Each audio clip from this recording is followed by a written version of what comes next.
And welcome to The Candidates, a 4-part presidential town hall series brought to you by Kadaria Media and the Nigerian Television Authority with the support of the MacArthur Foundation. These town halls represent an opportunity for you to get to know the candidates who want your votes so they can lead Nigeria for the next 4 years. We are live on the network service of the Nigerian Television Authority, on Television Continental TVC, and on Wazobia TV. You can hear this program on Radio Nigeria stations across the country, and we're streaming live online at dtv.media and nta.ng live. Today, we begin with the candidates of the Young Progressives Party, the YPP. Mr. Kingsley Moghalu is the party's presidential candidate. He was born in Lagos in 1963, studied law at the University of Nigeria, Nsukka, and was admitted to the Nigerian bar in 1987. He obtained a master's degree in international relations at the Fletcher School of Law and Diplomacy in 1992 and joined the United Nations in the same year. He rose to become a director and worked at the UN headquarters in New York and also in Cambodia, Croatia, Tanzania, and Switzerland. At the United Nations, he helped design a comprehensive risk management system for the $20 billion Global Fund. He was appointed Deputy Governor of the Central Bank of Nigeria by the late President Umaru Musa Yar'Adua in 2009. His bid to run for the presidency is the first time he will take part in active politics. His running mate is Mrs. Umma Getso, 37, from Kano State. She's a political activist and an entrepreneur. She co-founded the National Progressive Movement, NPM.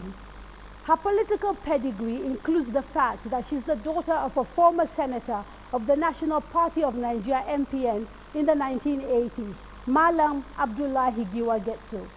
She was the deputy national chairman of her party, the Young Progressives Party, prior to her selection as vice presidential candidate. Welcome to the candidates, Mr. Moghalu and Mrs. Getso. Thank you. Now, with us tonight are also members of the diplomatic corps, civil society, political parties, and of course citizens who have questions for our candidates. I too will have some questions, but as important are also the questions that are coming from those of you watching us at home. So, if you want to participate, here is how to do it. Send your questions on any of the social media handles that are on your screen. Don't forget to use the hashtag NGTheCandidates. Otherwise, your questions may get lost. Again, remember to tell your friends and family in the diaspora that they can watch this program online. We are streaming live on dtv.media and nta.ng live. Now, let's get started. Mr. Moghalu and Ms. Getso, thank you again for agreeing to take part in the candidates. Thank you. You want to lead Nigeria. Yeah. Why should citizens elect you to run the affairs of this country for the next 4 years? Well, thank you.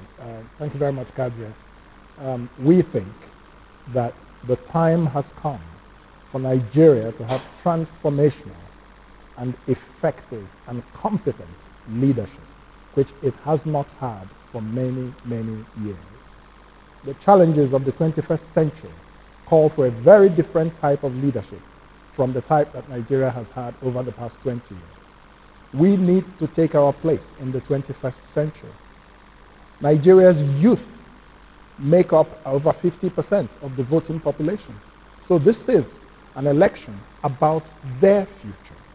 And so their future cannot be best protected by people who do not understand their needs, people who do not understand the way they think, people who don't understand the requirements of managing modern economies in the 21st century. That is what we bring to the table. Our ticket of the Kingsley Moghalu Umma Getso presidency from 2019, hopefully, will make Nigeria a modern nation. Now, you've talked about the issue of economics here and the fact that Nigeria needs a... So we kind of are clear, because you were a former CBN governor, that you do have some economic background. Sure. But your running mate, I'd like to hear a little bit more from her. about what she sees as the issues around the economy, particularly because our constitution, as you know, gives the vice president a role as the head of the National Economic Council. So if you were to win elections, she would, have to lead in that particular capacity. So I'd like to hear from her. Nigerian situation is a well-known situation to everyone, especially people that have been active in politics. I personally, Umma Getso, what gave me the passion to join politics initially, is not what the normal thinking of today's politician, because many of us see politics as something, as a kind of place to make money. So to be candid, the drive is the initial thing that even leads somebody to what he's doing. So to be candid, my drive and my passion for the love of my nation is what drives me and brought me to where I'm standing today. So when you come to economy, my background, I'm a banking and finance student, and I've been an entrepreneur from a very, very tender age. So I'm very sure, and with what Prof already have in ground for Nigeria, I will definitely meet up and I will give Nigerians what they deserve in line with what he has already designed, because I am only dreaming along with him. Okay.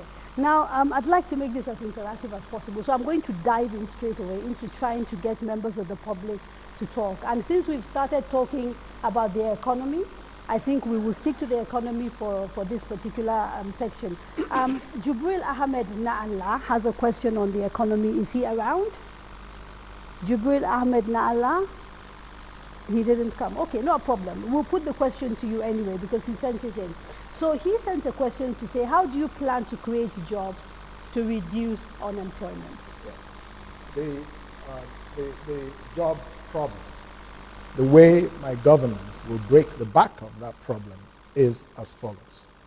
First of all, we have to create the philosophical foundation for a productive economy. An economy that is not productive, that relies on oil rents, cannot create jobs.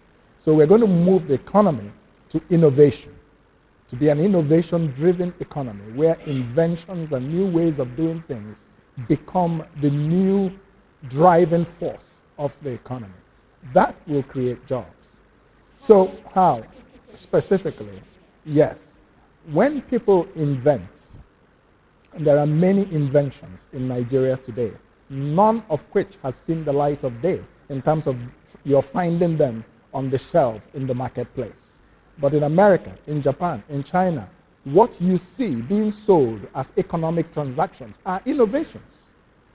That's what we will bring in Nigeria. When people invent things, we will enable them by creating the necessary policy environment for the commercialization of new inventions to be pipelined into the market.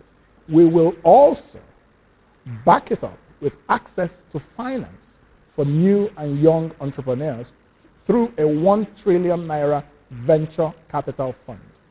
Access to finance is a very big problem in Nigeria, which my administration will address directly. And the reason it's a problem is because there is too much reliance on credit.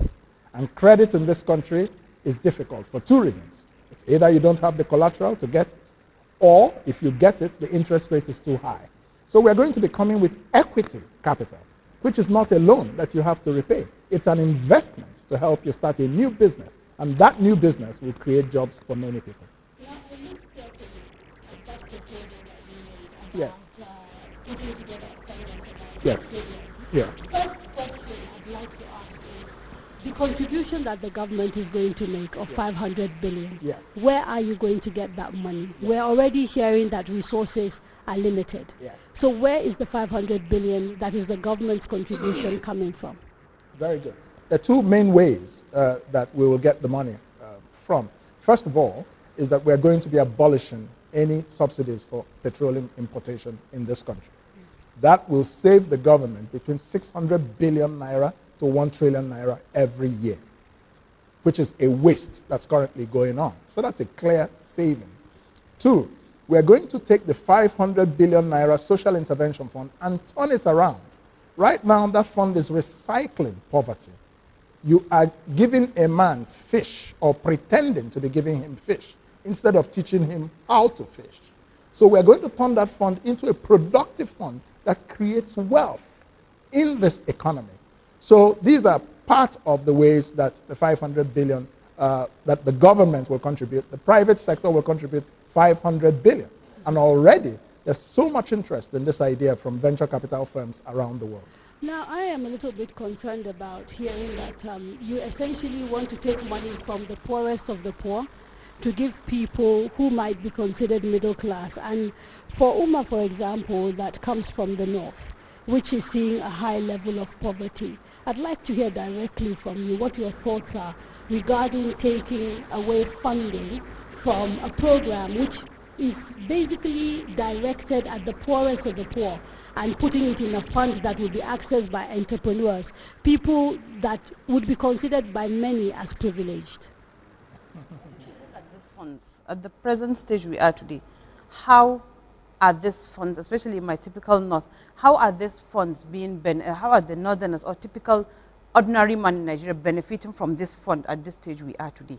So I think converting those funds into a more productive way will do a lot of good to Nigerians, because the major problem we're having now is not that the funds are not there, just as Prof finished saying, the funds are there, is just to send them where they should go to. So I'm very sure with such kind of innovative thinking, the funds will definitely go to where they're going to go, and it will be to the benefit of the common man. May I ask, if you don't mind? Yeah. When you say they're considered privileged, who is privileged? The 20 million unemployed Nigerians are privileged? We're trying to give them jobs. Yes, but you are talking specifically about targeting entrepreneurs, which is what you said, so that they can generate jobs. And so the question as well, again, is that this is also underpinned by an assumption that the problem we have at the moment is a problem of money, rather than an enabling environment to actually utilize what we already have. I mean, we do have the Sovereign Wealth Fund. Sure. We have the excess crude account. Yeah. So it would appear as if funds have been created before. And the issue is really about how to channel those funds. Yes. Okay. Let me clarify, please. There are 20 million unemployed people in this country. A little bit on that 21 million, actually. 20.9 or something like that. The youth unemployment in this country is 54%. General unemployment is 23%. That is the bottom line. The way to create jobs in modern 21st century economies is through entrepreneurship and through starting small-scale businesses. That has been proven in most capitalist economies around the world. We are practicing capitalism without capital. So my proposal for a 1 trillion naira venture capital fund is not just a fund that will trigger a productive economy of innovation and manufacturing. It's a fund that will create jobs, because and it's aimed mostly at young people who are unemployed, but they may have a bright business idea, but they don't have to take a loan. The fund will invest in their new business. When they start their business, that business will employ 1, 2, 3, 4 people, maybe. As it grows, it will employ more people. If you multiply these kinds of small-scale businesses by the thousands and the hundreds of thousands, you're creating millions of jobs. That's how jobs are created. So that is the logic behind this, because there are 3 requirements of a modern capitalist economy to function well. The first is property rights. The second is innovation. The third is capital. The venture capital fund will bring the sorely needed capital into Nigeria's economic environment that has been lacking. People cannot take bank loans and pay back at 30%. People cannot take bank loans if they're unemployed and have no collateral. This is venture capital. You don't need collateral to access it. Okay. You share the profit with the investing fund. And after the fund has recovered its investment, they will exit, the business is yours. Maybe at that time, it's already a much bigger business than when you started. So the government itself cannot create the jobs that are needed. So when you are giving people a so-called social intervention fund, which the performance is abysmally poor, what is the percentage of that fund that is actually reaching people? You know, it's a different thing to claim things in the media, and we see all the millions of unemployed. Okay, does it bother you at all that there's an increasing deficit in this country? Essentially, we're spending more than we are earning. And essentially, I think your fund of $1 trillion on the surface looks as if it will be another spending more than we are earning. At least there will be a lag. How much time do you reckon will lapse between the time you get into office, setting up this fund, getting it working, and for us to begin to see the impact? Certainly, within the 4 years of my administration, the fund would have made a huge impact in the Nigerian economy. It's not going to take more than 6 to 9 months to set it up from entering into office and get it operational. Within a year or two, you'll begin to see a massive impact around the country. Sure. Running and you're in government, how many jobs do you think you're going to create within the first year, the second year, the third year? Nigeria has about 3 million entrants into the job market every year. We anticipate that this fund itself, there are other ways of creating jobs which I can talk about. It's not just the fund.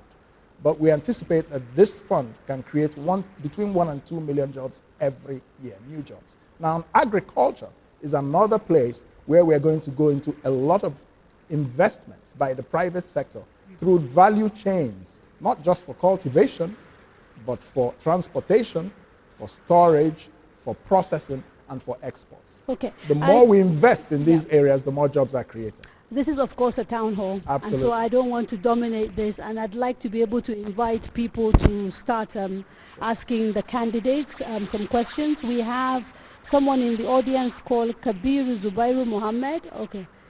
He's not here. Okay, well, there's a gentleman, there's a mic over there. So please, you can stand up, introduce yourself, and then ask your question.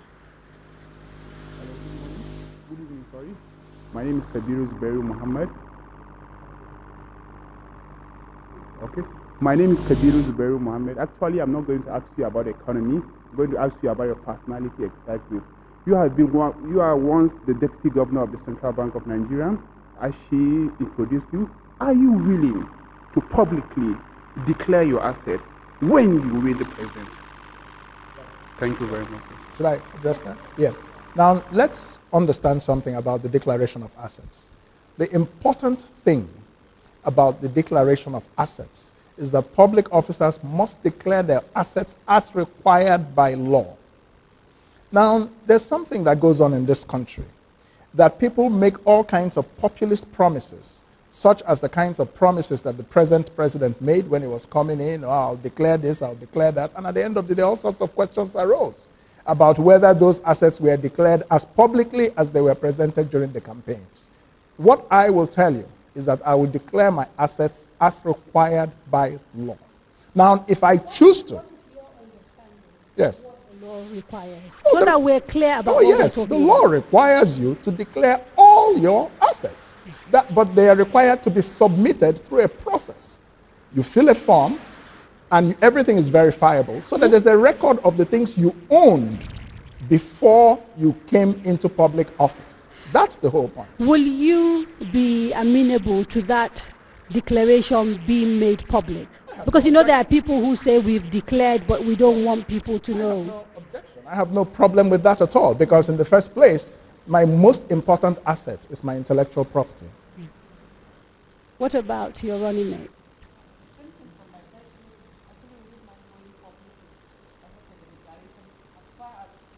Doesn't cross the limit, the expected limits.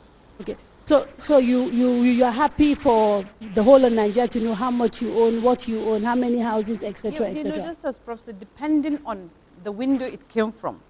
For example, if it is a kind of something that we should just give open, of course we will.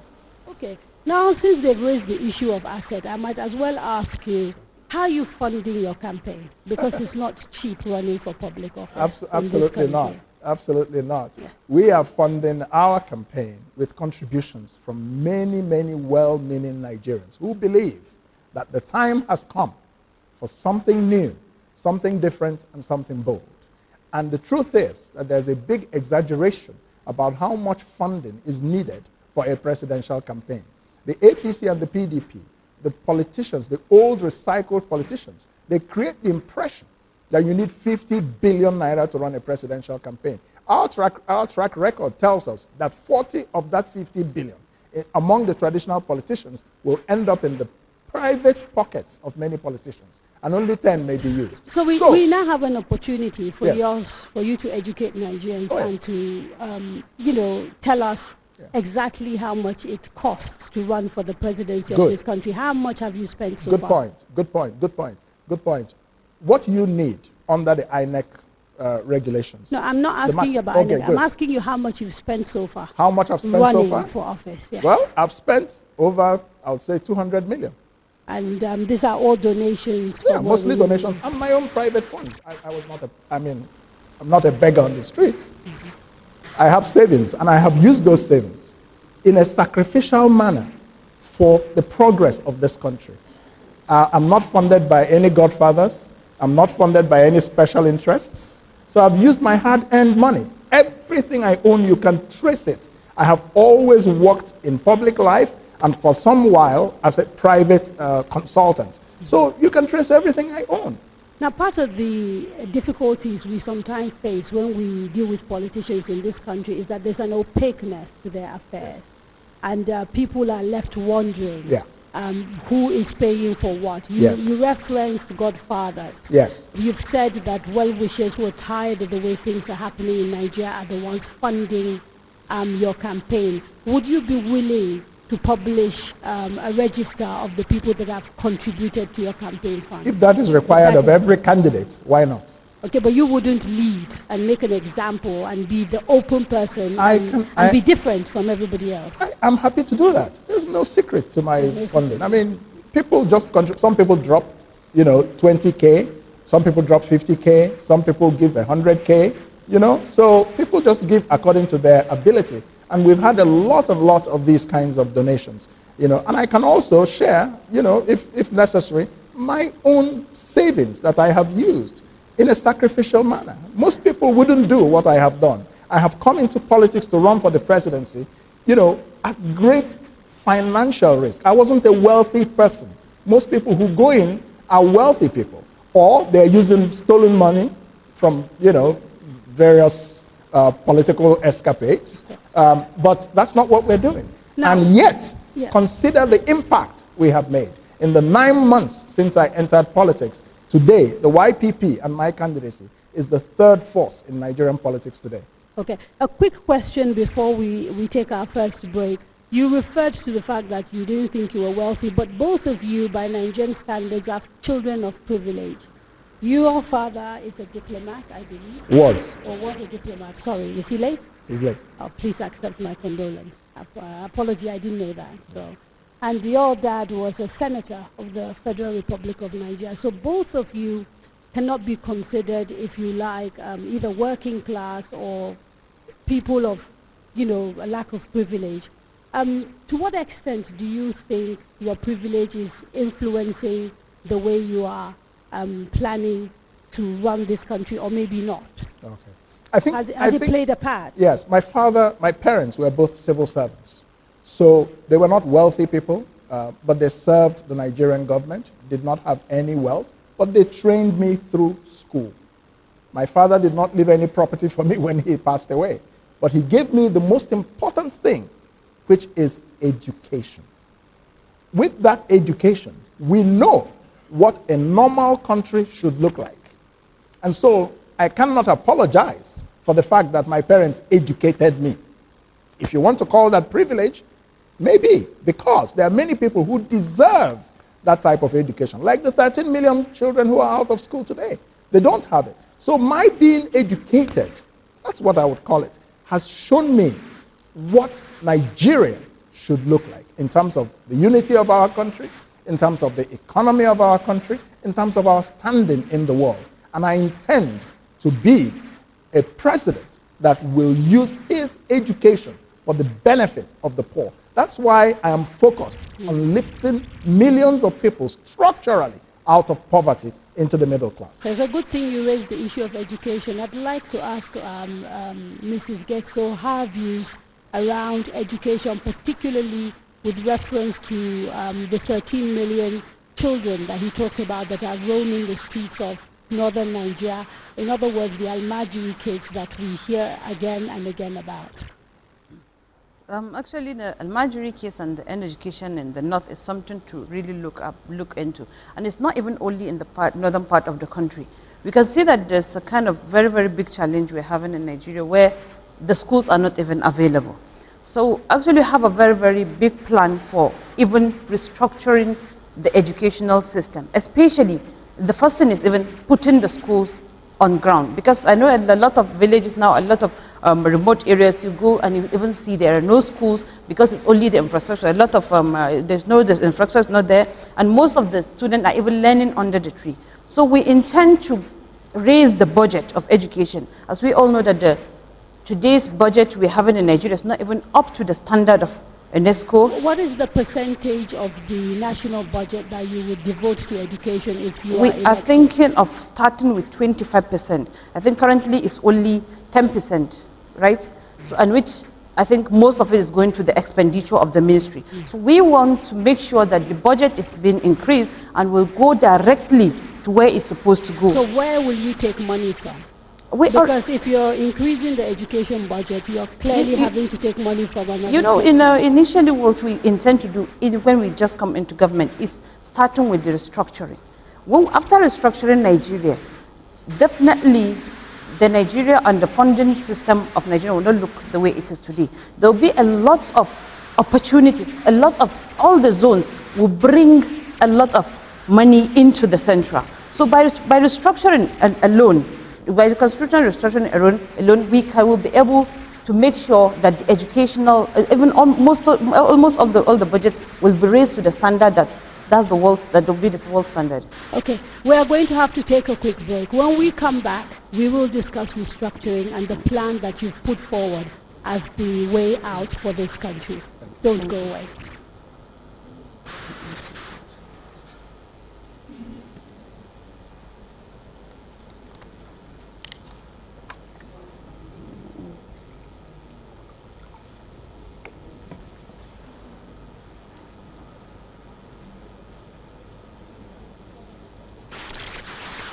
I might want to say one or two things in addition about education. Okay, if you come back. Education. Yeah.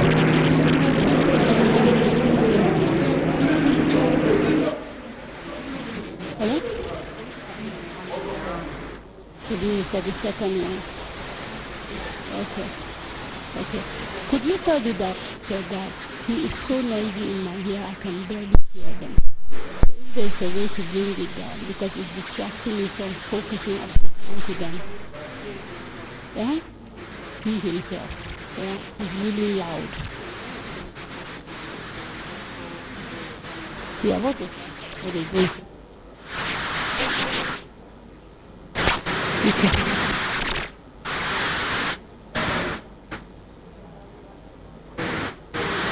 Yes, please, they should bring me some.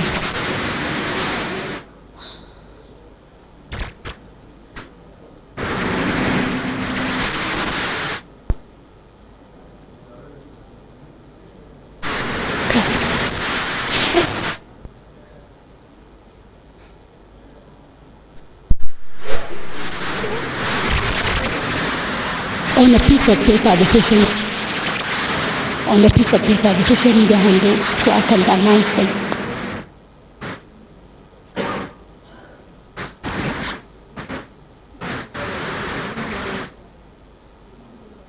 Okay, they can't hear me.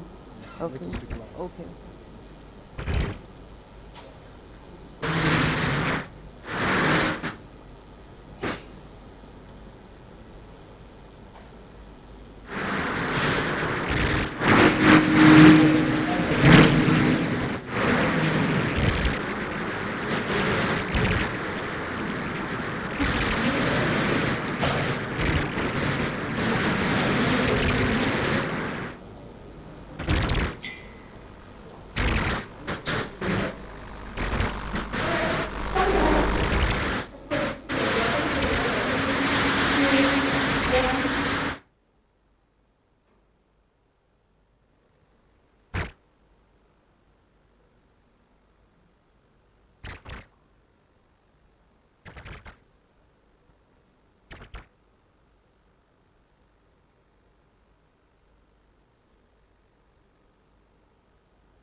Welcome back. You are watching The Candidates, a presidential town series brought to you by Kadaria Media and the Nigerian Television Authority with the support of the MacArthur Foundation. We are in conversation with the presidential and vice presidential candidates of the Young Progressives Party, Mr. Kingsley Moghalu and Mrs. Umma Getso. A quick reminder for those watching at home, you can still take part by sending your questions using the social media handles scrolling across the stream. We will do our best to ask the candidates as many audience questions as possible. Now, before the break, we started a conversation on education, which then went into infrastructure. You said you wanted to say a little bit more about what your plan is for education. And then we'll talk about it. Yeah, okay, so. Well, concerning education, I just wanted to add that today, ASU is on strike. It's a national tragedy. And this is the 13th time we are witnessing this national tragedy since 1988. So roughly every 2 years, our universities shut down. Tell me, how can a country that is governed in this manner make progress? What do you see as the problem Yes. that is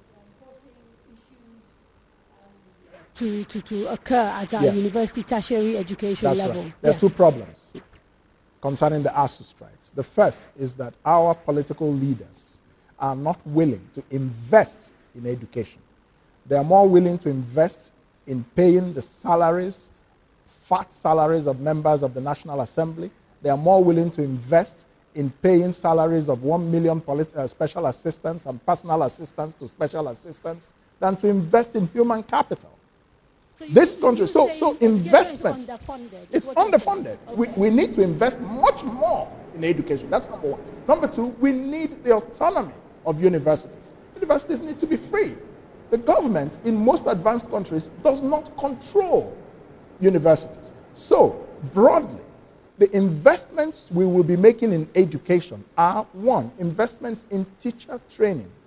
Okay, I want to be able to get Nigerians to understand. You know, education is broad. Big. Primary, secondary, yes. Tertiary. Yes. So when you talk about investment in education, break it down. Yes. Do you believe that government, for example, should fund university education? Yes. In other parts of the world, it doesn't always happen. That's right. People who go to university work hard, save, or their parents pay for them to go to school. So when you're talking about funding for education, if you could be a bit clearer about which, part of education you're talking about and what your policy is. That's right. And it would be good if we take them one by one, starting from primary, secondary to the higher education. Yes.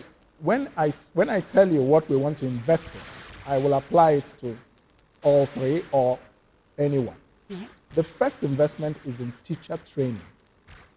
Teachers in primary schools and secondary schools, especially in this country, have not risen in recent years to the quality of where they should be at. And because of that, we see the impact on the quality of the young people coming out of educational institutions in Nigeria.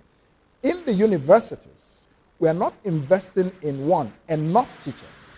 At Harvard, the average ratio of student to teacher, or at MIT, is 3 or 4, maximum 9 to 1 professor. But in Harvard Nigeria, hang on. Harvard is not funded by the United States government. No, I know. Even in state universities, the ratios are low. That's what I'm trying to say. Let me ask you a specific question. Sure. If you become president and she becomes vice president, will you be offering free education at all levels for all Nigerians who are able to gain admission? We will offer free education at primary and secondary school levels, subsidized education at government universities. Private universities will carry their normal fees. That's what we will do. There are many things to fund. If you will let me, I will explain to you exactly how the education sector reform will look like. I said, first of all, that we will fund teacher training. The quality of our teachers matters. We have to make sure that all the teachers in this country are recertified to make sure that they are fit for purpose. They have to be fit to teach our children to be competitive in the 21st century. We will reform the curriculum. The curriculum needs to move more to practical skills, vocational training, technology, entrepreneurship, rather than the very heavily theoretical profile it has today. We will reform how children learn. We will teach our children to learn in a more original manner rather than just cramming notes and regurgitating them at exams. We will encourage them to learn in a more original way that leads them to an innovation economy. Finally, we will invest heavily in educational infrastructure. As Umma said, we have to have in every government institution, there should be no government educational institution in which our children do not have modern learning aids like laptops provided by the government. Yeah. Sure. Around how you're going to pay for this. Oh, sure. Because to interrogate this a little bit more. But before we do, members of the audience, questions, please. 2, 3 people perhaps, say who you are, and then ask your question, and then we'll come back to the candidates. Then we have to talk about restructuring. Yes. Yes, sir.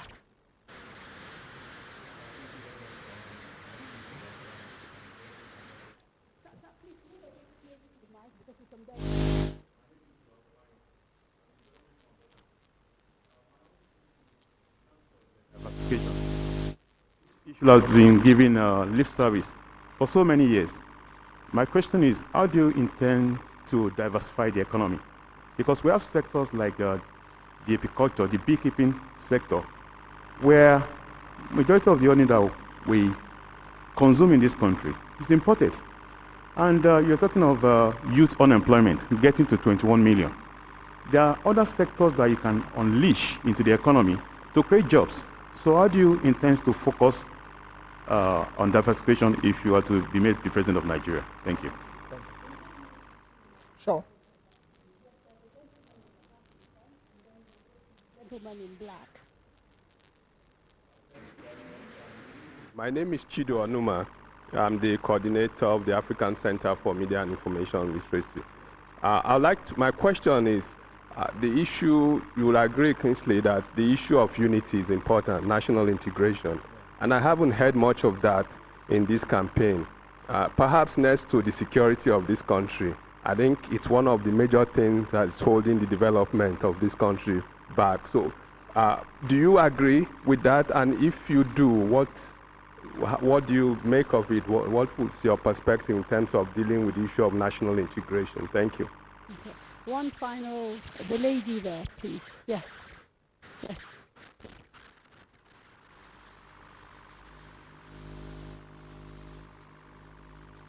Good evening, everyone. My name is Mrs. I would want to direct this question to Mrs. Umma Getso. In the issue of education, being an educationist myself, I would want to know what your plans are to revive the education in Nigeria, one, and then also I want you to talk broadly about your plans for reviving the Nigerian curriculum. Thank you. Reviving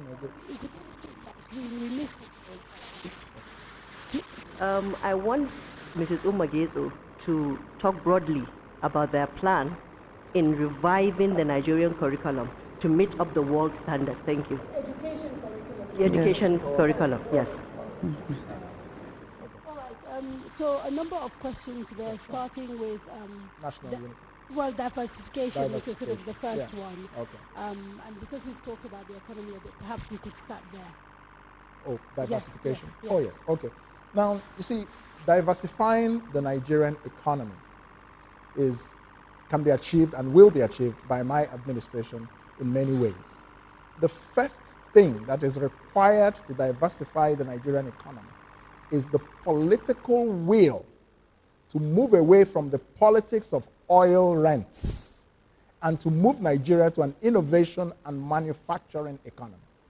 The recycled old politicians have trapped us in the worship of the god of small things, which is crude oil. Who controls it? Who controls the allocation of oil blocks? All that. That is why you find a lot of our politicians paying lip service to diversification but they spend 4 or 8 years in office, not much of diversification happens. Here's what I'm going to do. Yeah.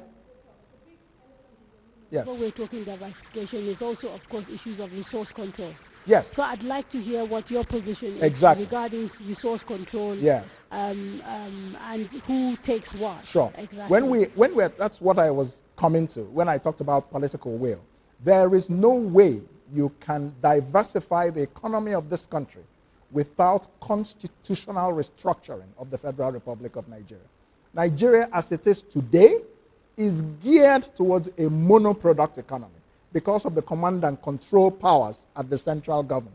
If you restructure Nigeria to become a true federation based on 6 geopolitical zones or something like that, and the states or the regions have controlled their resources, they will generate their own resources and make a payment of a tax or royalty to the central government of about 30 or 40%. You will now find that the 6 zones will develop economically along the lines of their comparative or competitive advantage, all of which is not oil. Yeah, so restructuring and resource control is essential to breaking the back of oil dominance in Nigerian political economy. Yes. And the proposal on restructuring is very far-reaching. Yes. You've talked about breaking the exclusive list, concurrent list, residual list, etc., having regions, banning local governments, very extensive plan. I didn't say ban local governments. Well, I said there should not be a constitutional tier of government. They will be under the regional government. Exactly. Okay. This are far-reaching reforms that will require constitutional amendments. Oh, yes. We all know how difficult that is. And so the question is, how are you, if you get elected into government, there is no indication that your party will have enough people in the National Assembly to be able to push this through. What are your plans for pushing your restructuring agenda if you get elected into office? Thank you. Restructuring Nigeria is something on which we all know today that a vast majority of Nigerians want. So let's first start from the reality. The reality is that many Nigerians want this country to be constitutionally restructured. The problem though is that what that restructuring is, it means different things to different people. But in my proposal, I have explained, I'm the only presidential candidate who has laid out a clear and far-reaching proposal for constitutional restructuring. For me, it's not about talking restructuring just to get votes. And then maybe when you get there, you will not do it. Is we can't make an assumption, therefore, that your proposal will get this buy-in of But you start with a vision. Okay. That's what a leader does. A leader doesn't decree that everybody must go along with him. A leader lays out a path and makes an argument for it. My proposal for constitutional restructuring is one. We must return Nigeria to a proper federation. We are called the Federal Republic of Nigeria, but we are in reality a unitary state. 2, that federation should be based on geopolitical and geoeconomic zones, not states. That's my argument. The reason for that is predominantly economic, that there is a lot of economic advantage, a lot of economies of scale that come from a regional approach to economic development rather than many states which today are not viable fiscally. We know that about 30 of the 36 states in this country today are not fiscally viable. So, third, I believe that there must be resource control. Fourth, I believe that there should be only 2 tiers of government in the Constitution, and that is the federal government and the subnational units, because in most, if not all federations, that is the way it is. There is no federation I know of in the world that has local government areas as a constitutional tier of government. The only one, which is an exception, is India. I'm still waiting to hear how you will get the buy-in. Yes, to be able but to you get talked about far-reaching constitutional changes that you are proposing. But you talked about different restructuring, meaning different things to different people. So I needed to clear that up. Okay, no problem. Yes. So because people are always confused about this. So I want to be very clear about what I mean by restructuring, so that you won't go and say, YPP candidate talked about restructuring, but like most politicians, he didn't tell us what it meant. I will never be accused of that. Now, the fifth is that there must be a proper separation of religion from public policy in a constitutionally restructured Nigeria. I've sorted that out. Now let's move to how. When I become president in 2019. Not if. When? When? Okay. When I become president. When I become president, here's what I'm going to do. First of all, I will sit down with the leadership of the National Assembly, because Nigeria cannot be restructured. The Constitution cannot be changed or amended without the participation of the National Assembly. We will sit down and have a leadership level discussion where I will lay out my vision with an argument as to why it is good for this country. And I will persuade most of these leaders of the enlightened self-interest of all of us in this vision. It may not be 100% what I want. That's where the negotiation and the discussion comes in. You know, when I'm not going to be a military dictator. But I will present an executive bill based on this vision after discussion with the leadership of the National Assembly.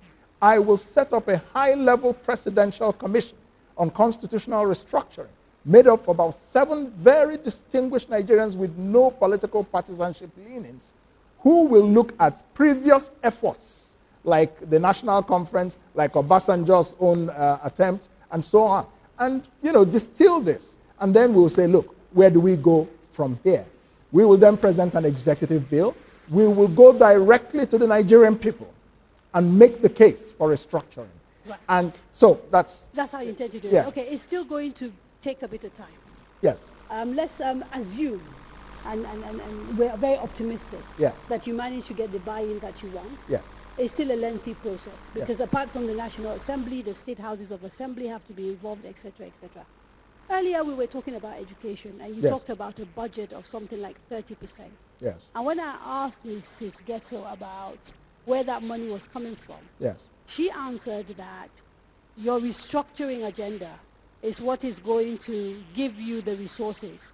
While you're waiting for your restructuring to take place, to happen. how exactly will you be funding these far-reaching reforms that you want to do in education, in the economy, etc., etc.?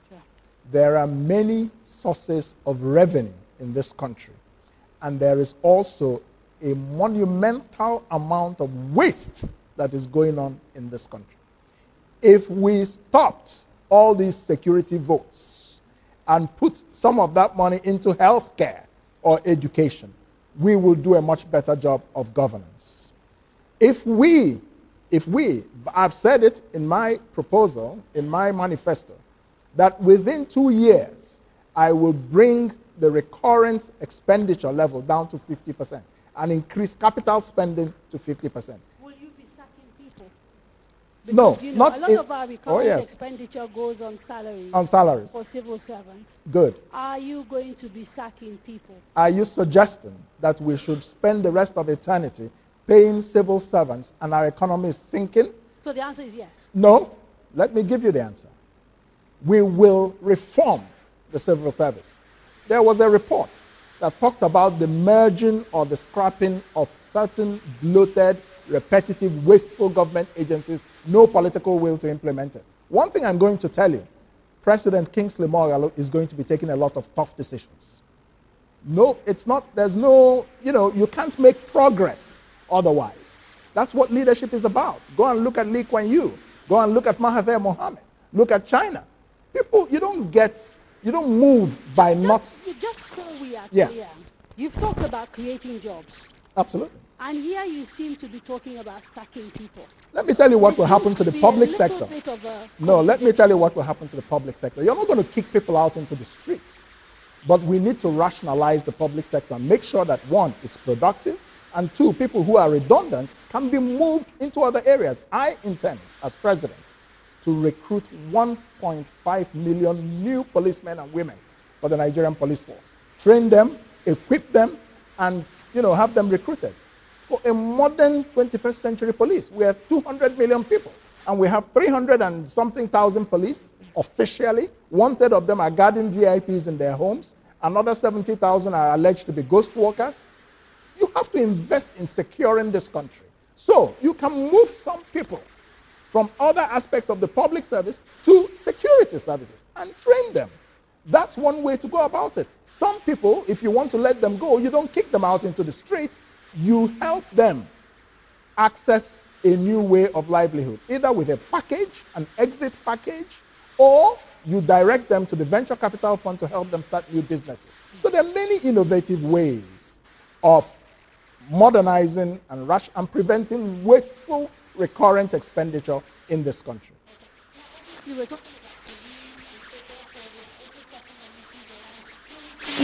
And there was a question asked not too long ago about the question of national unity. Yes. So perhaps you can talk a little bit about that, and then we can go into issues around security. I will also take a few questions from people at home. Sure. Yeah. The most defining element of the Moghalu Getso administration will be the emphasis on foundations. We will build a united Nigeria. We will heal this country and build a nation. How do you do that? You do it, first of all, by laying out a national ambition around which we can all unite, an ambition that unites all of us rather than our spending time on our differences. We spend time on uniting to achieve a particular goal. Why is it that whenever we go to play soccer, you don't remember whether you're Igbo or Hausa or Yoruba? That's a uniting thing. So if we had a national ambition that all of us could identify with, that becomes... What would it be? That national ambition... I assume you've thought it through, yes. Oh, yes, I have.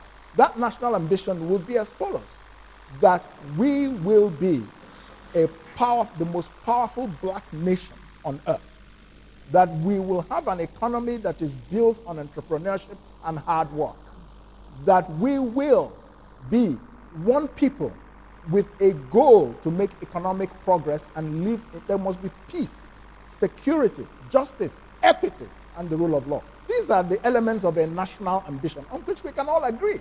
Okay, so that's the first thing. The second thing is by running an inclusive government without sacrificing merit. Okay, because in every part of Nigeria, you have competent people. So we will find them everywhere. Nobody will complain. A federal character is not being respected, but everybody will feel included in my government. So there will be nobody complaining of marginalization in a Kingsley Moghalu presidency. It's not going to happen. Okay. Sorry, yes. In addition to that, we intend to do some artificial things that are created in the present day-to-day. When you see the indigenization of a thing, I could remember when we were in primary school, we don't used to have such kind of things. So the government have put a kind of weight where it's not supposed to. So when you come to filling of forms, if it's national or international, whatsoever, in Nigeria now we've restricted ourselves on religion and region. So our government, by the grace of God, we're going to remove all those indigene of a thing and the religious statute of a thing. We're just going, when you're a Nigerian, you'll be 100% a Nigerian or be considered a Nigerian. Okay. Thank you very much. I'd like to call on someone talking about inclusion. And Mr. Richard Ezekiel has questions to ask, and we're going to need our interpreter, sign language interpreter, to tell us what he's asking. Okay. Right. Okay, thank you so much for the honor given to me. My name is Richard Ezekiel and I'm a deaf.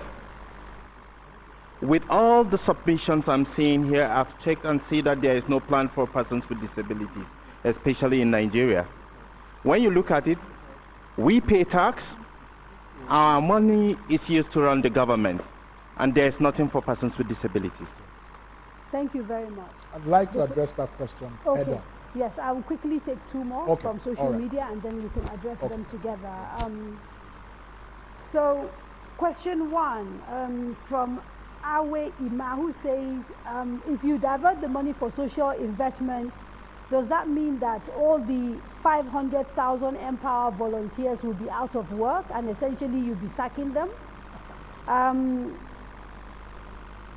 Another person, Baba Nasidi, says, I'm convinced that you are able to match the highest office. However, on the NNPC group issue, you promised to sell it on NSC Nigeria, why not manage, overhaul, or restructure? So it seems to be suggesting that you say you're going to sell the NNPC and partially privatized. Yes, and then we have another question about how you solve the power problem and what measure you put in place to choose the people that are going to work with you. So we'll leave those three and maybe start with the issue of diversity and inclusion.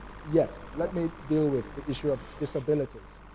Now, it's a real shame that public governance in this country utterly has no regard for prioritizing the needs of people with disabilities.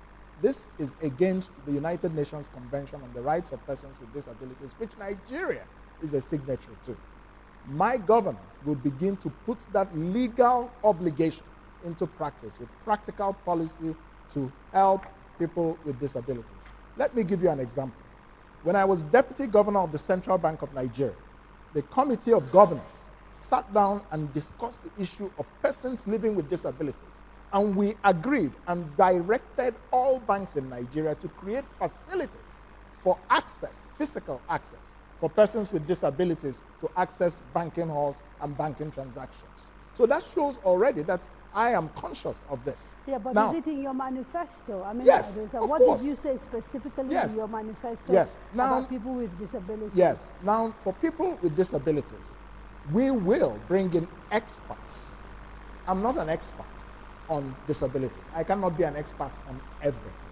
The important thing is that the Ministry of Social Welfare under my presidency will set up a very, very strong disabilities policy unit, which will set out regulations and support for persons with disabilities in this country to access all public spaces. So we will make sure of that. Okay. We will support them. We will invest in creating the right environment physically, in terms of infrastructure, and legally for persons with disabilities. I'm afraid I'm going to have to take a quick break. Sure. Please stay with us. Don't go away. Absolutely.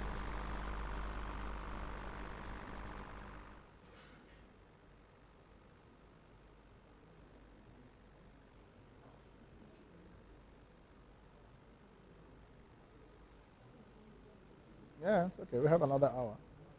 Yeah. Have 1 hour. Yeah. So many questions. Oh, I'm so sorry. Yeah, I'm so sorry. Yeah.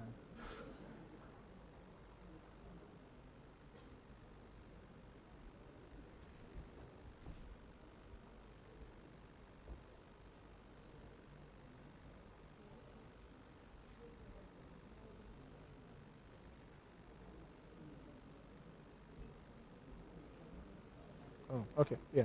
Good, thank you. Yeah.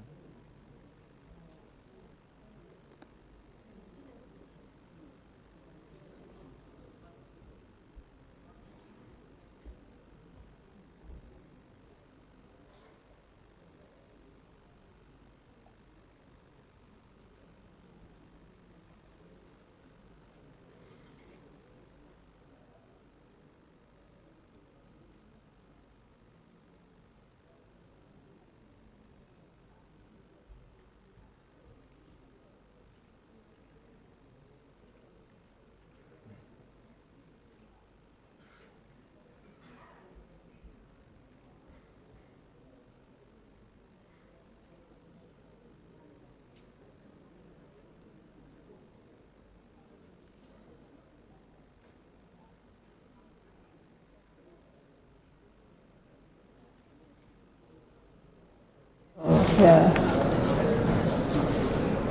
So when you get back, you continue with those, right? You continue with. Yeah, I've done a few. So on Twitter, from Twitter. Are you good? Are you good? I'm good.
said, we're coming to you in another 5 seconds.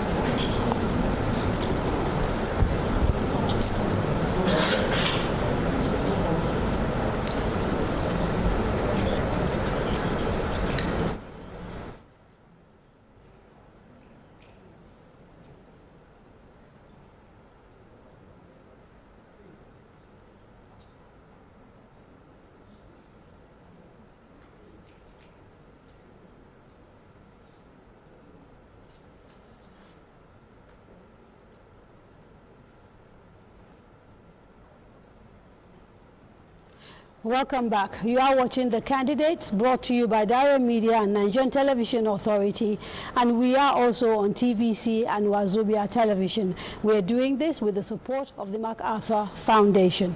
Now, before the break, we were talking to the presidential and vice presidential candidates of the YPP, and we'd started a conversation around unity and trying to heal the wounds of Nigeria. And Mrs. Getso talked about the abolition of probably things like religion and ethnicity on forms as a way of building indigenship and all that.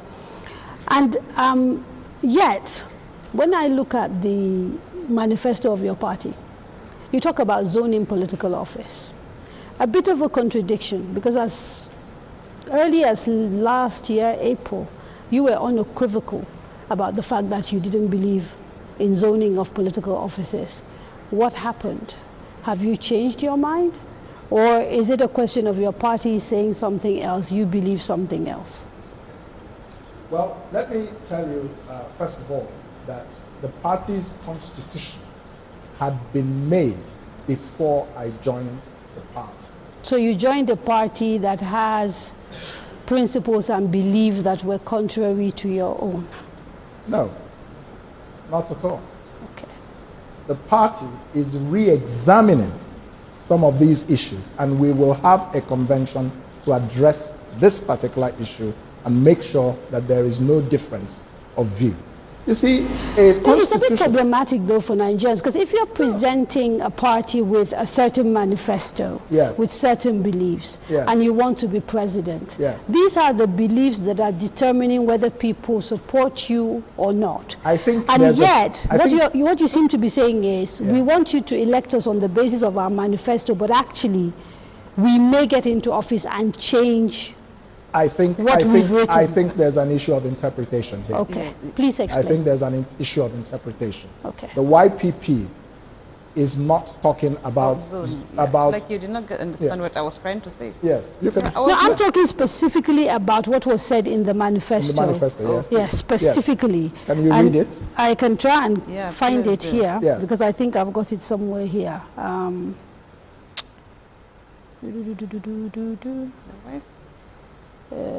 Just give me a minute, please. Sure. I will find it. Right, under the heading Indivisibility of the Nigerian Polity and the subheading of the party's mission, the party said, shall also promote geopolitical balancing as a fundamental principle of power sharing in the country. That's a direct quote from your manifesto. That is not zoning. Then you also said, hang on, the party shall uphold the principle of power shift in our party and at all level, the manifesto added. The party further espoused that it will apply the zoning and rotational principles in the sharing of political power at all levels of government and within the party. Good. Now, I have said that the party is looking at its constitution. I joined the party because I believe... So we admit it is in your manifesto. Let's accept that it is in there. I mean, you've read it out. Okay. Yes, but it is a living document. It's a document that's subject to change. My vision does not support zoning. I believe in meritocracy.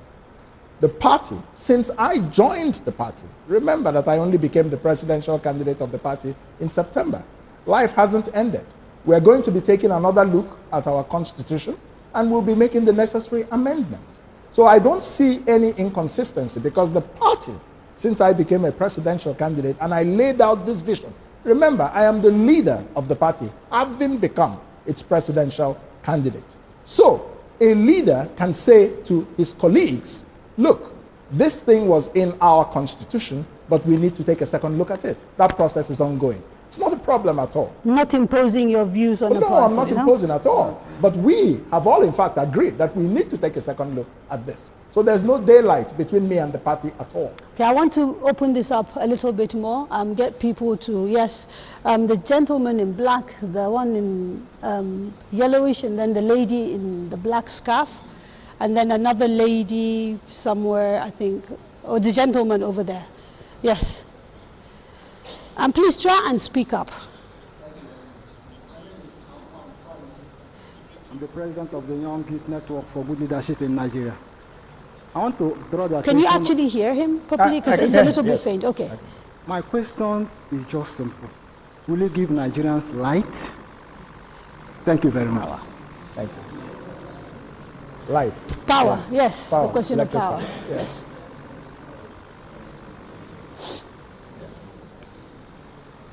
Good evening. My name is Bikisu Aliladen. I'm a civil servant. I would like to ask Mr. Moghalu, please, what are you going to do differently in terms of corruption?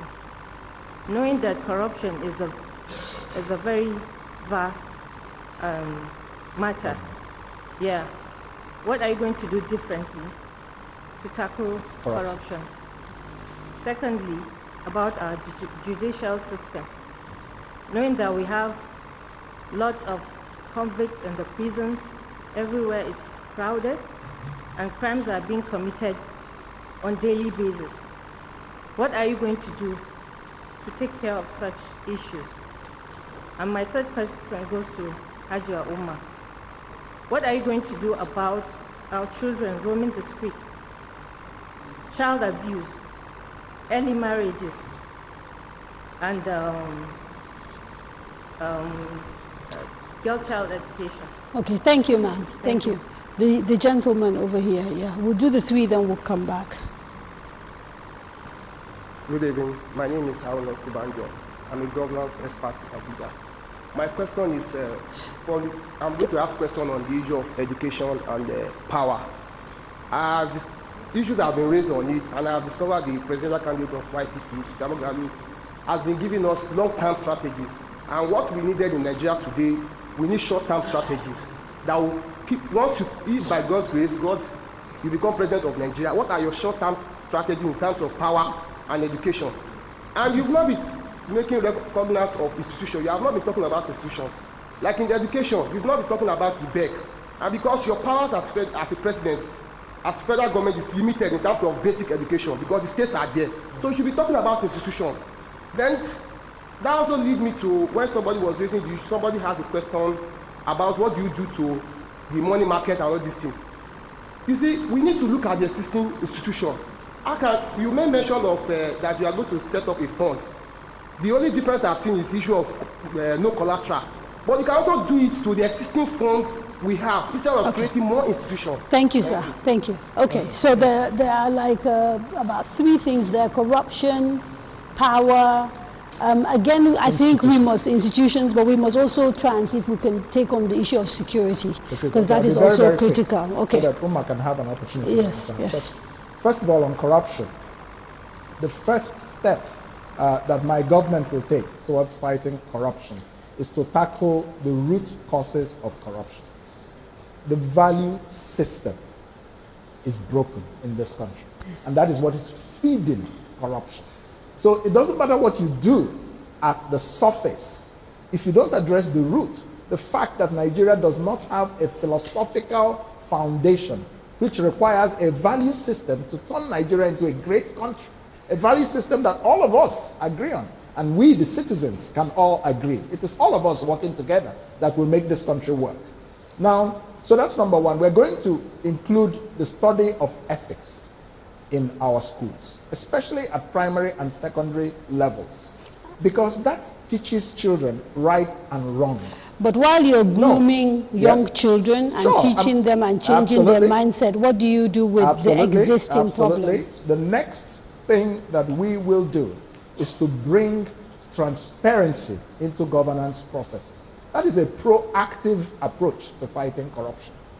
we will make sure that contract awards and budget processes are far more transparent. From the very first budget of my government, the budget will be subjected to a forensic audit before it is taken to the National Assembly. That means that we will weed out any budget padding. Yeah, that's the next thing is that we will impartially enforce accountability for acts of corruption. The fight against corruption will begin inside my government. Will you be looking at things retroactively, or would it be a question of drawing a line and saying going forward from the time I'm in government? In other words, will you be investigating people you've taken over from if you become president? Now, if any crimes have been committed under the law and they don't have any statute of limitations, the law must take its course. We have a judiciary. So you're not going to stop the work of the judiciary. That's a matter for the judiciary. But my approach to fighting corruption is forward-looking. It is to create a new environment where you reduce corruption markedly, not an approach that focuses on, looking to the past, whereby people can say you're witch hunting. I don't think that is the real issue. The issue is to create systems that make corruption difficult. And if you are found to be corrupt, that there's the political will to punish you. Not to be talking about fighting corruption, but members of your political party are corrupt, nothing happens to them. But if you're in the opposition, it's easy to target you. Power. So, yeah, power. Then when we come to power, here's my approach to power. First, the decentralization of the national grid. A lot of these questions come back to restructuring. But let's not dwell on that. The decentralization of the national grid. So mini grids spread across the country. Spread across the country. Right. That will be our approach to power. Using hydroelectric and fossil energy, focusing them more on industrial production areas like Lagos, like Kano, like Aba, or Onitsha, or Ogun State. Some of those kinds of places. The reason is that if you make sure that these parts of Nigeria have 24-hour electricity, a lot of things will happen. The prices of goods will come crashing down because... Let me try and understand that, because I'm a little bit confused. The current power policy of the current regime also has a bit of a mix. It talks about hydro, it talks about renewable, it has timelines for getting about 30% of our power from renewables. And they've started even talking about decentralizing power as well. I'd like to know how your policy differs from what obtains at the moment. How my policy differs is, number one, the focus on industrial areas as a priority of power infrastructure. Number two, the focus on renewable energy for the normal population. I want to move Nigeria's power policy more towards renewable energy than to fossil What sort energy. of percentage are you looking at? What percentage of Yes, of our power mix will be renewable. There will be a mix, but I think that at least 50 to 60% of Nigeria's power should come from renewable energy. I think that's very easy to, it's possible. And the time frame for this? Well, I have a 4-year mandate. So, you see, I don't like to make unrealistic promises. So you're basically saying everything you promise in your policy are things that you think you can achieve within your first term in office? Within my term of office, yes. That I can promise you. I don't like to make flowery promises, but I want to tell you that it's not even a question of making promises. It's a question of, I have a plan for Nigeria. That plan is in this book. Build, innovate, and grow. I'm the only presidential candidate to lay out a comprehensive plan for governance and leadership, for nation building, for the economy, it's like and for foreign affairs. You're trying to sell your book on my program. Now, I want to turn to Mrs. Umma. I'd like to talk about security and what is happening in the northeast of Nigeria, but also increasingly the northwest in places like Zamfara and the general issues that we have. What are your thoughts regarding the Boko Haram insurgency and the fight that Nigeria has had on its hand for the last decade or so? Thank you very much, Kadaria. I would like to start by appreciating our security forces, including the army and the police force. Because the situation we are today in Nigeria, tackling the security issue, it's not only their own doing. The politicians, individuals like me and you, everybody is part of fighting security in Nigeria. But the main challenge we're having, I saw a lot of them posting on social media, especially the military men, they are not well equipped. They don't have resources. They are not well fed. So how can you expect a hungry man to go into the battlefield with no resources, with no equipment, no training, no... and we all know that this Boko Haram have sophisticated weapons. So if you even match, I always salute the courage of Nigerian army, because I'm very sure a white man can never go into war with only 6 or 12 bullets on his gun. And the guns we're even using today in Nigeria, despite that there are a lot of news going on in the social media, there are a lot of huge budgets going out about purchasing of arms and whatsoever. But still we know that there are a lot of military men that send us videos of what's happening, the actual happening over there. So to be candid, there's a kind of something, an undisclosed information to the general public. So what do you think is responsible for the fact that the army is not well equipped, like you said, is not getting the resources it requires? What in your view is going on? All Nigeria need is a dedicated leader, somebody that's out there and willing to face the reality of this country. Because I always say this, there are a lot of things that are not well spelled in this country. So if we at all vote for somebody or vote for Professor Kingsley Moghalu, definitely there will be a very, very positive change, because he is a person that's in this race, not for other personal gains or personal interests. He's here to see that he bring Nigeria out of the hole we are today. So all we need about fighting corruption is just getting somebody very, very patriotic with the willingness to do it. Okay, now quickly, the issue of, you've talked about the army and how you admire them and you think they're operating under very difficult circumstances. But we've also heard stories of corruption in the military. Yes. And so, if we... I want to be very clear.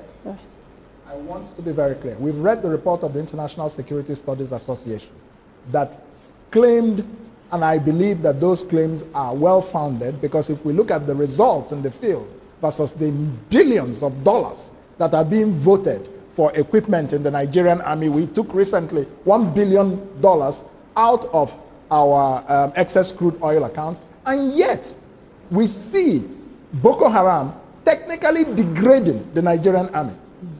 I think this is something is very wrong, and clearly part of the problem is corruption in the military. Okay, but it is important to point out that that figure that you called, not all of that money has been allocated yet. Has been voted, but it has not been allocated yet. So we need to be clear. That's fine. But in the past 3 years, we have seen a lot of increase in defense spending. Is that not so? We have not seen concomitant results in the field. Okay. The result is that there is a reversal against the Nigerian army, and that's why I say that the Boko Haram has technically degraded the Nigerian army, and that's something is wrong. Okay, so something is wrong. What are you going to do to fix it? If Good. You become Let me tell you what I'm going to do about it. First, as president, I am going to work with the army to change their intelligence operations. We have to focus on the same army that is corrupt. You can change the leadership. Right. So I want you to be absolutely clear. That's what you're saying. Let's remember. Your intention is you will change the as president of Nigeria, I will be the commander-in-chief. Yes. So you have the responsibility, not just the authority, to secure the lives and properties of Nigerians. That's going to be my first task. And whatever I need to do to make sure that Nigerian lives are safe in the northeast or the northwest or wherever in this country, I will have the political will to do it, including fighting corruption in the military at the leadership levels if that is what is required. So I want to be very clear about that. Secondly, I think that the whole national security apparatus in this country needs to be made much more professional. What does that mean? What I mean is that the leadership of the national security institutions in this country is skewed in one direction.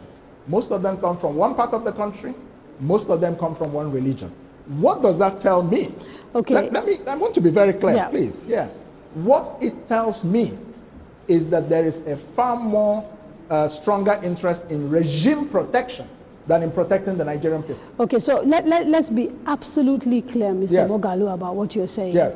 When you say most of the security apparatus in this country, and I'm assuming you're talking in totality, and you've looked at the numbers in totality, what are you saying? What religion are they? What section are they from? You can't make an allegation like that without backing it up.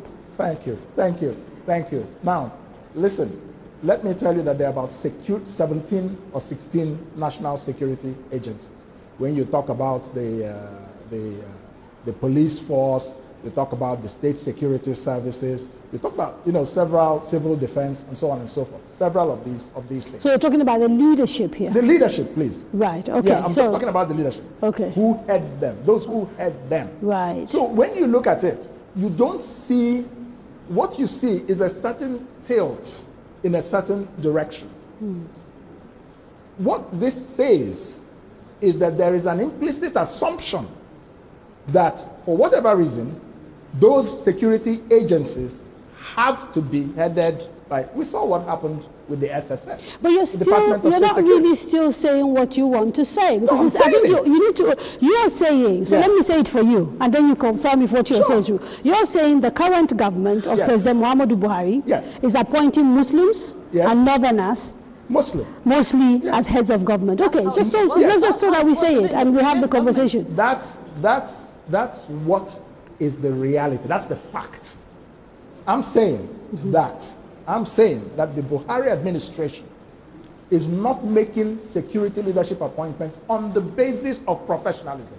And I can justify it.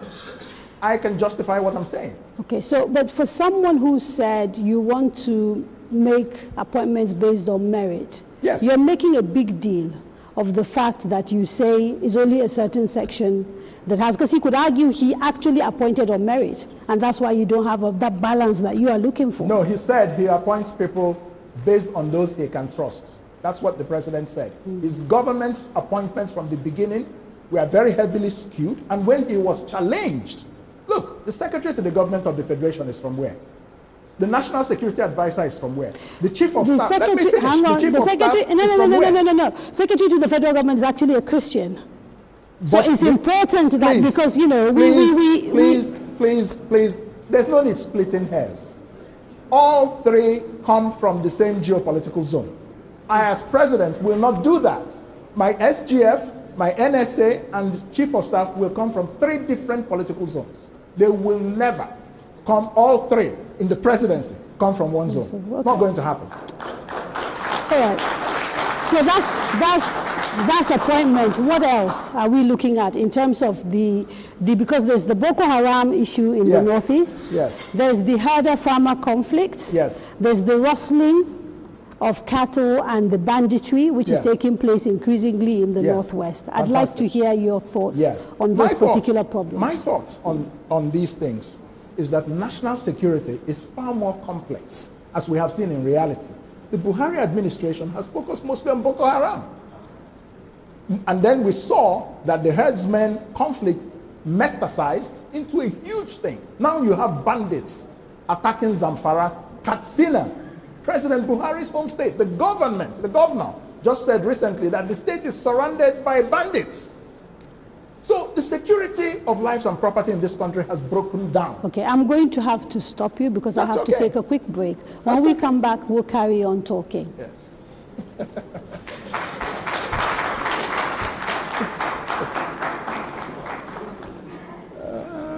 Nigeria. Funny place. Very funny place, right? I mean, an unreal place. Because people don't want to face reality. That's the challenge.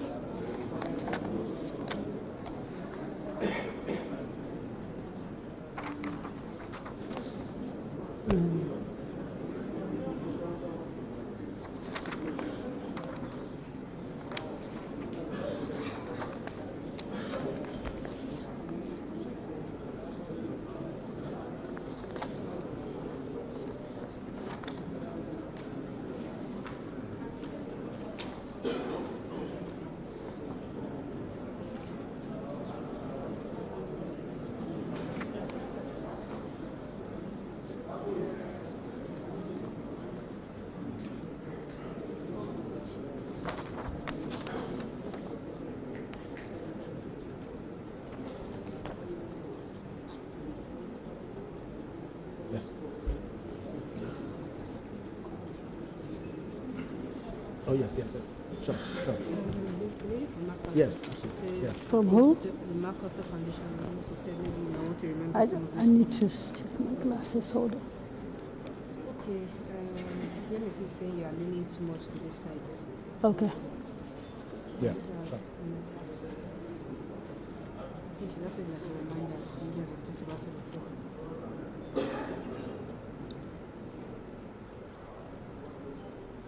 Okay. Yes.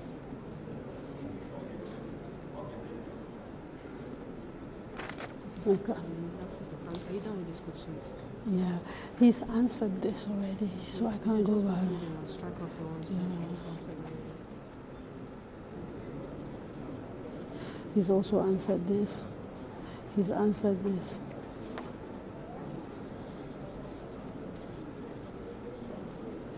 He's answered all these things. Okay, he hasn't done this. So we'll do this. He has answered this. He has answered this. A lot of them have been taken on, but I think people are not listening. Okay. All right. So, Kadaria, yeah, I'll just wrap up on what I was saying. On the hurdles. Yeah, Yeah, we'll come back to that. Yeah. Yeah.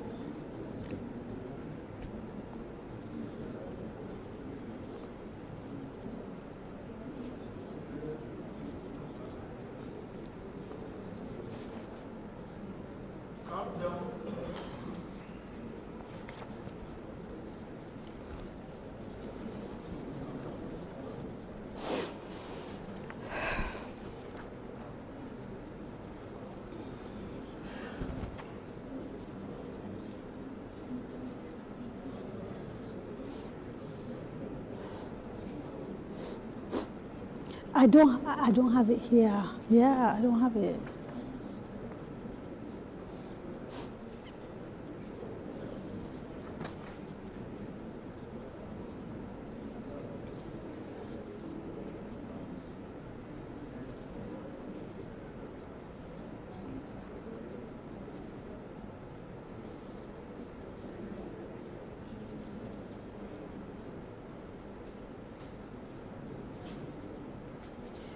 Welcome back. You are watching The Candidates, brought to you by Kadaria Media and the Nigerian Television Authority with the support of the MacArthur Foundation. And we are speaking to the presidential and vice presidential candidates of the YPP. Now, before the break, we started a conversation around the issues of security in Nigeria. And we talked about the Northeast, and we started talking about some of the issues facing the Northwest and how you intend to tackle some of those issues. I would like us to carry on where we stopped, yes. Yeah. So I was saying that the argument by President Buhari that most of his appointments, in trying to justify his appointments after criticisms of sectionalism, and he said, you appoint those you trust. He is saying implicitly that after having been a military head of state of this country, after having been a general in the army with a long career in this country, coming back as a civilian president, the only people he can trust are people from a particular geographical area. Okay, that so is not a statement. made that point, but yes, it'd be good to point. actually talk to Nigerians about what you will do differently. What I will do is as follows. I will govern Nigeria as president, working with the people of Nigeria, not on the basis of nepotism, not on the basis of tribalism, not on the basis of religious irredentism, but these 4 offices will help me govern this country. 1, the Office of National Strategy. 2, the Office of Risk Management. 3, the Office of Performance Management. 4, the Office of Human Capital Development. These 4 offices will be part of the presidency, and that will help me ensure that our presidency will be effective, will achieve the goals we have set for it in 4 years, will manage the risks that could prevent us from achieving those goals and from not achieving what we said. I'm still not clear in practical terms how this will help address the problems in a place like Zamfara, which is facing serious, banditry. On security, we are going to reform the control of our borders. when you appoint professional leaders of security based on knowledge, not based on where they come from, you will have better security in Nigeria than we have today. When you secure our borders are not secure. No, hang on, Mr. Moghalu. Not to keep interrupting you, but there seems to be almost an implication there that the insecurity issues we have are foreign. Are from outside Nigeria.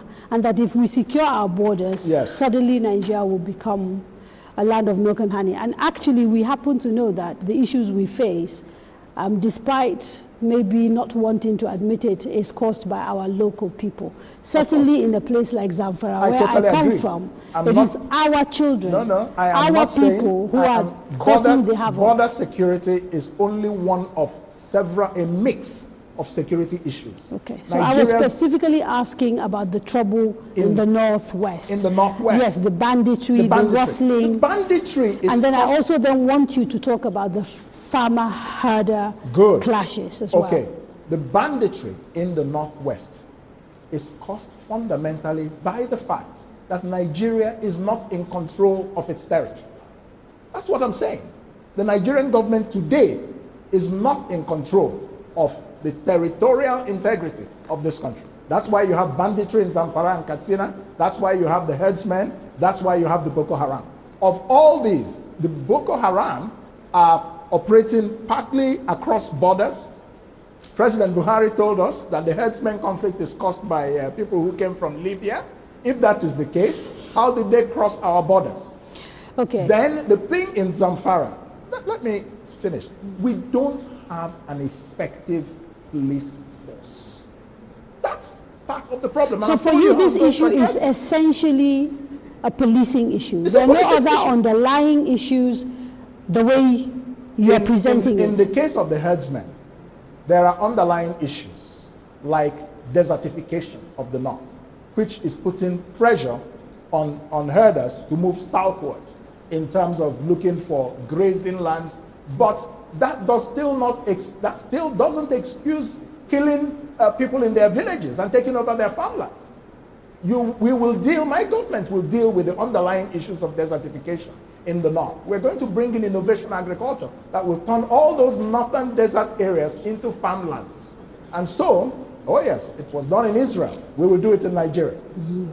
So it's not impossible. It is the incompetence of our political leaders that makes it look as if some of these problems are so huge that they cannot be solved. I will bring competence, I will bring vision, I will bring political will. President Buhari has not been able to bring the herdsmen to order. He told us that there's nothing he can do but pray. And I said, we did not elect you to be a prayer warrior. We elected you to secure our lives. Let me be quite specific with this question. Sure. In terms of the issue of a section of the country, in this case the north, that has high levels of poverty, do you see a correlation at all between insecurity and poverty, like some people say, or not? And maybe I see you nodding your head, Mrs. Getso. I'd like your take on that. We all know that a hungry man is an angry man. And if you see, why do you think all these insurgents and all these challenges are coming from the far north? It's because the north is not, it's not ripe to feed the people around here. You're surprised if I tell you that most of these people going to do this kidnapping or some kind of things, they are just doing it to feed their families. Because the country has not carried them along to give them something, a return to them being Nigerian citizens. To be candid, Nigerian citizens are so very deprived of their own right of being citizens. And when I always talk of patriotism, Nigeria has taken too much from its citizens that the citizens are not even feeling they are part of the country. Because if you see a typical man, I could remember when we were in secondary school, there's this thing, you see people, when there's a riot or whatsoever, you see people breaking the government property and calling it Kayan Baba Gomnati. Because people are feeling like the government is even an enemy to them. So if at all today our leaders will create a balance between the citizens and the government, or bridge the gap between the rulers and the rules, So definitely, you see that Nigerians will have this sense of patriotism, feel like, yeah, the country is giving them something in return, and they will work towards paying back to that country, to their country again.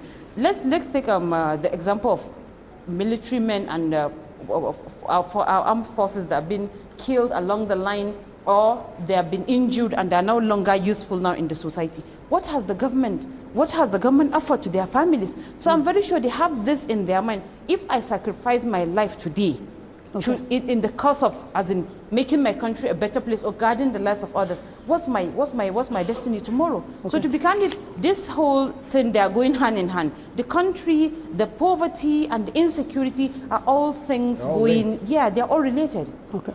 Now let me take one, maybe two last questions, because we're running out of time very quickly. There's a gentleman in the hat right at the back. I want to go to, no, sir. Yes, you, stand up, yes. Please come. Then let's get two more people quickly behind him so that we are quick. We are running out of time. Yes, please. Quickly, your name and your question. And the gentleman right at the back, that gentleman there. Please stand up, sir. And then you, finally, just four. Hold on. Yeah, so, okay. Start again, please, quickly. Closer to the microphone. Move closer. To the microphone. Okay. I would like to take you back on the question on corruption. The first question is, I want to ask are you corrupt? Simple. And the reason why I ask this question is, I stumbled on an article on the internet. I was researching about you before I come here. So in 2014, when the then CBN governor, your ex-boss, was sacked by Goodluck Jonathan, you granted an interview with the Independent newspaper. And in that interview, you seem to have endorsed that suspension by the then president. And you cited in the interview, you said the then CBN governor has assumed a role of a political activist. I'm not sure if I got it correctly. Yeah, okay. So I want to know if, in retrospect, after you've left power and we've seen all the revelations, because the then CBN governor was suspended, he said, because he exposed corruption in the central bank. And you seem to have endorsed that suspension. I want to know if you still believe in that. Thank you. The person, no, I can only take one. I literally have 10. I have 10 minutes. A few more people want to talk. Thank you very much. Sorry. My name is Usman Jahun. I'm a lawyer.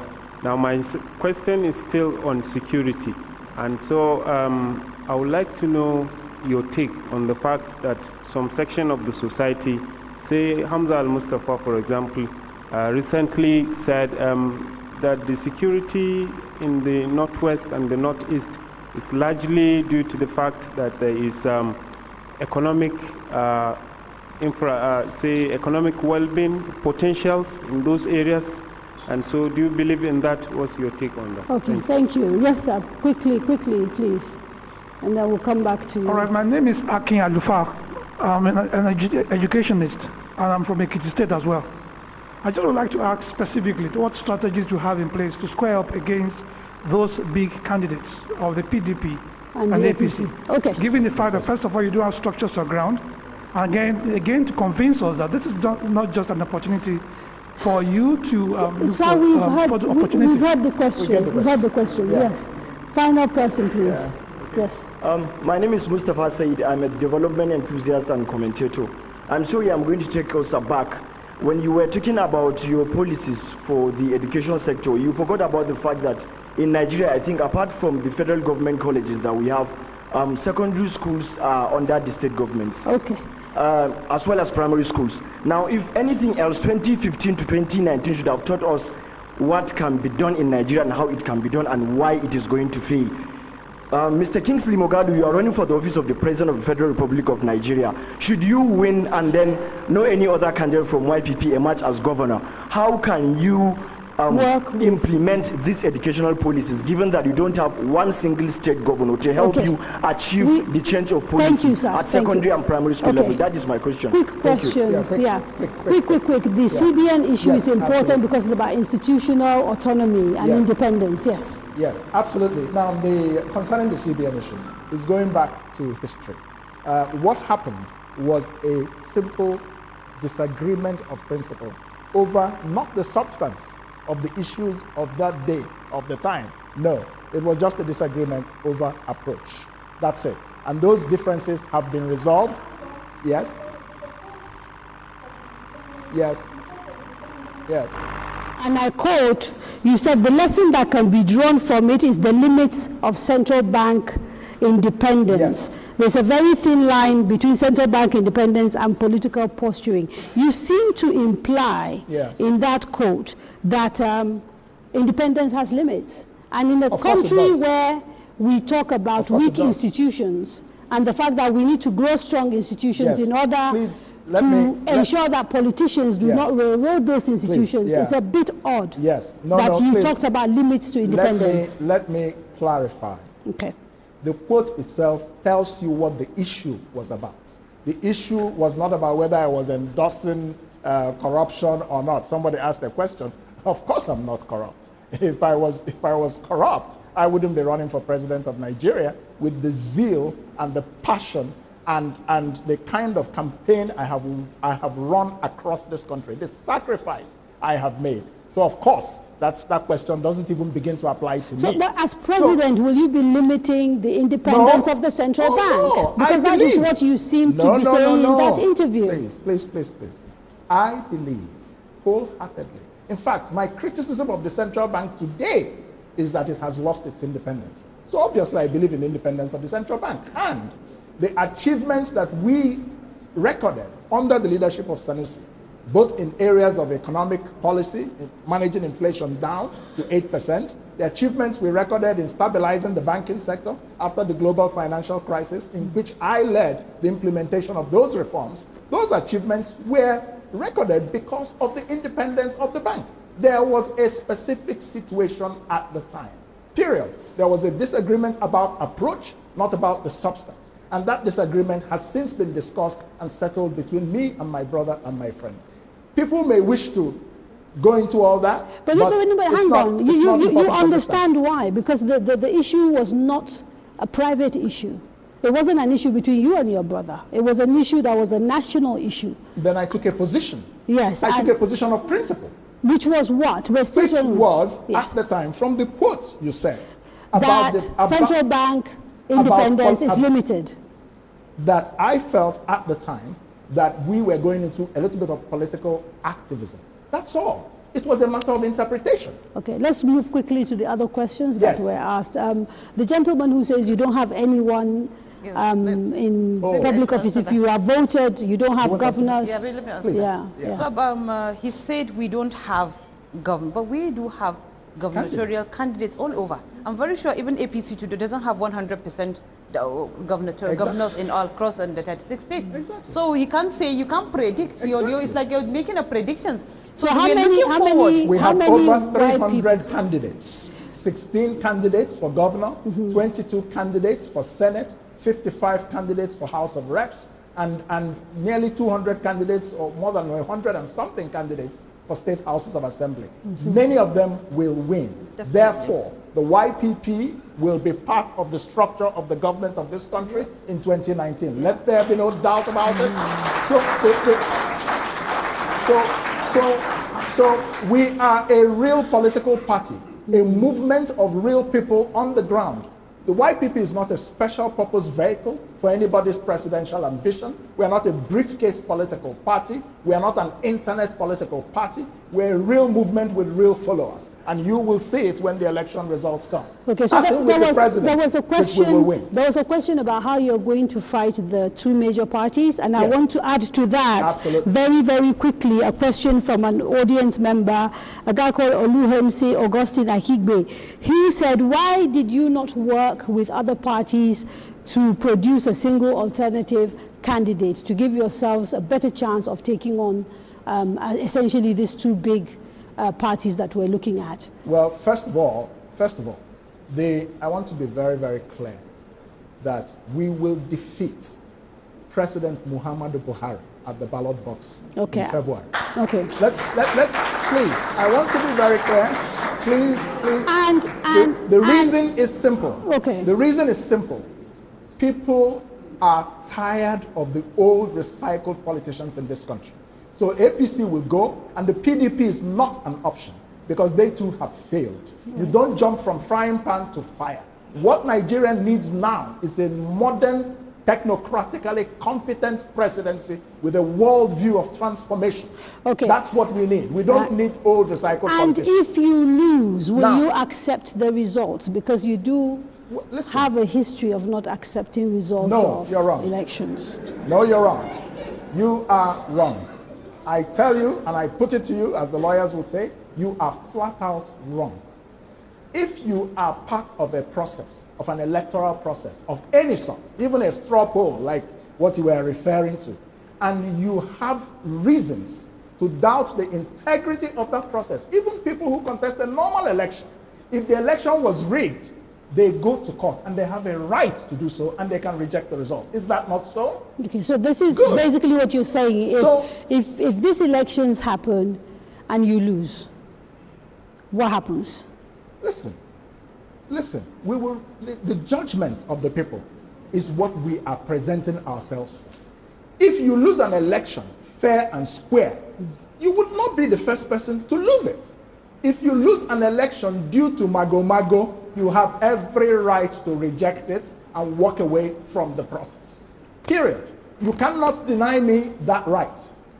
The exercise you're referring to was a political assassination attempt. The whole purpose of it was to terminate my candidacy because some forces were threatened by that candidacy. Okay. And that result came about by processes that were totally untransparent. And I have every right to say there was a little bit of untransparent, not even a little. I can go into details if you want. But you went through with it. I mean, there were candidates who had issues. It doesn't matter at what point you discover that a process is not transparent. Okay, let me quickly turn to her because we have very little time. You have the right, as a matter of principle, to say this election has been manipulated, and you have the right to reject. With only 3 minutes to go, I'd like to turn to the only person, or I think only the only vice presidential candidate that is female. The first. I think you're the first. Yes, certainly the first. Yeah. What does this mean for you as a woman, you know, standing and running as a vice president to Mr. Moghalu? Do you see gender as a big issue in terms of policy, very quickly, because we have very little time left? Well, this stands as a kind of opportunity given to me to bring out what I have for Nigerians. It's a kind of lifetime dream. I've always dreamed of a way to see how I can impact the lives of a typical Nigerian. And it's not about gender only, but it is still about gender, because according to Professor Kingsley Moghalu's book, he's going to give us 50-50 gender equity in his government. So this is an opportunity. He said that's the ambition. He said it's an aspirational target, you said. I said we're aiming for 50-50 gender equity in the cabinet appointments. Yes. My cabinet will have one man, one woman. So it's not aspirational, it's a commitment to 50-50. As far as the cabinet is concerned. It's a commitment. Okay. Yes. Yeah. So, of course, this might look at gender, because it's not even only about gender. We're looking at giving people that have what to offer to this country an opportunity to come forward and help us build a real nation, because we know that Nigeria today is not being real in all its dealings. Okay. Thank you very much.